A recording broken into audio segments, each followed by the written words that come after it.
ప్రస్తుతం దేశమంతా ఎండలతో మండుతుంటే ఎగువన ఉన్న హిమాలయ రాష్ట్రమైన హిమాచల్ ప్రదేశ్ లో మాత్రం భారీ వర్షాలు కురుస్తున్నాయి. వర్షాకాలాన్ని తలపించేలా భారీ వర్షాలకు కొండ చర్యలు విరిగిపడుతున్నాయి. స్థానికంగా ఉన్న నదులు ఉగ్రరూపం దాలుస్తూ ఉప్పొంగి ప్రవహిస్తున్నాయి. కొండ ప్రాంతాల నుంచి వస్తున్న వరదలు కారణంగా ఇళ్లు కూలిపోతున్నాయి. పెద్ద పెద్ద రాళ్లు దొర్లుతూ వచ్చి ఇళ్లపై పడుతుండటంతో పరిస్థితి భయానకంగా మారింది. వీధుల్లో ఉన్న కార్లు వరద ఉధృతికి కొట్టుకుపోతున్నాయి. అనూహ్యంగా వచ్చిన వర్షాలతో కాలనీలు చిన్న చిన్న నదులను తలపిస్తున్నాయి. ఈ వరదలకు కూలు జిల్లా అతలకుతలం అయింది. 24 గంటల పాటుగా ఆగకుండా వస్తున్న వర్షాలకు జనజీవనం స్తంభించింది.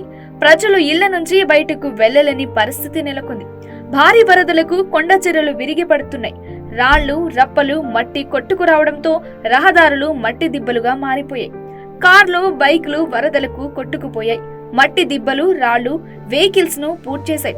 హిమాచల్లో వస్తున్న అకాల వర్షాలకు ప్రభుత్వం అలర్ట్ అయింది. సహాయక చర్యలు తీసుకుంటున్నామని అధికారులు ప్రకటించారు. మట్టిలో కూరుకుపోయిన వాహనాలను వెలికితీస్తామని, ఇన్సూరెన్స్ కల్పిస్తామని చెప్పారు. భారీ వర్షాల కారణంగా రాష్ట్రంలో రెడ్ అలర్ట్ ప్రకటించారు. గత 12 గంటల్లో భారీగా హిమపాతం కారణంగా హిమాచల్ ప్రదేశ్ లో విద్యుత్ సరఫరా నిలిచిపోయింది. ఇక్కడ మనాలిలోని వందలాది గ్రామాలు అంధకారంలో మునిగిపోయాయి. మనాలి పరిసర ప్రాంతాలలో 4వ రోజు కూడా భారీ హిమపాతం కొనసాగుతుంది. మనాలి నగరంలో ఇప్పటికి వరకు దాదాపు 1 అడుగు తాజా హిమపాతం సంభవించింది. అనేక రోడ్డు గ్రామీణ ప్రాంతాల్లో విద్యుత్ సరఫరా కూడా నిలిచిపోయింది. మారుతున్న వాతావరణం కారణంగా ఉష్ణోగ్రతలో తగ్గుదల గమనించబడుతుంది. ప్రతికూల వాతావరణం వల్ల ప్రభుత్వం హెచ్చరిక జారీ చేసింది. మరోవైపు ప్రసిద్ధ హిడింబ ఆలయ పైకప్పుపై ఒక చెట్టు పడి పైకప్పు పై భాగం దెబ్బతింది. సమాచారం ప్రకారం గురువారం సాయంత్రం మనాలిలో హిమపాతం ప్రారంభమై శుక్రవారం మధ్యాహ్నం వరకు కొనసాగింది. ఇక మనాలిలోని సోలాంగ్ వ్యాలీలో 2 నుండి 3 అడుగుల మేర పేరుకుపోయింది. తాజా హిమపాతం వల్ల అటల్ టన్నెల్ రోహ్తంగ్ లో దాదాపు 3.5 అడుగుల వరకు మంచు పేరుకుంది. దీంతో BRO సిబ్బంది లేహ్ మనాలి హైవేను మూసివేశారు. లోయలో నిరంతరం కురుస్తున్న మంచు కారణంగా అనేక రోడ్లు మూసుకుపోయాయి.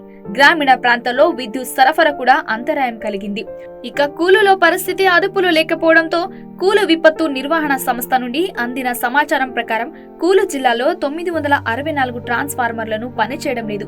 హిమపాతం వర్షం కారణంగా మనాలిలో గరిష్టంగా 729 ట్రాన్స్ఫార్మర్లు పనిచేయడం మానేశాయి. అదే విధంగా కూలులో 202 అనిలో 26 DTRలు మూసివేయబడ్డాయి. ఇక ఎమర్జెన్సీ కోసం 01902 225603 225631 225632 నెంబర్లకు సంప్రదింపు వివరాలు జారీ చేయబడ్డాయి. మరోవైపు పర్యాటకులు మనాలిలో కూడా చిక్కుకుపోయారు. అయితే అందరూ సురక్షితంగా ఉన్నారు. వారి హోటళ్లలో ఉన్నారు. కానీ హిమపాతం కొండ చర్యలు విరిగిపడడం వల్ల ఉత్తరాఖండ్ లో కూడా భయానక వాతావరణం నెలకొంది.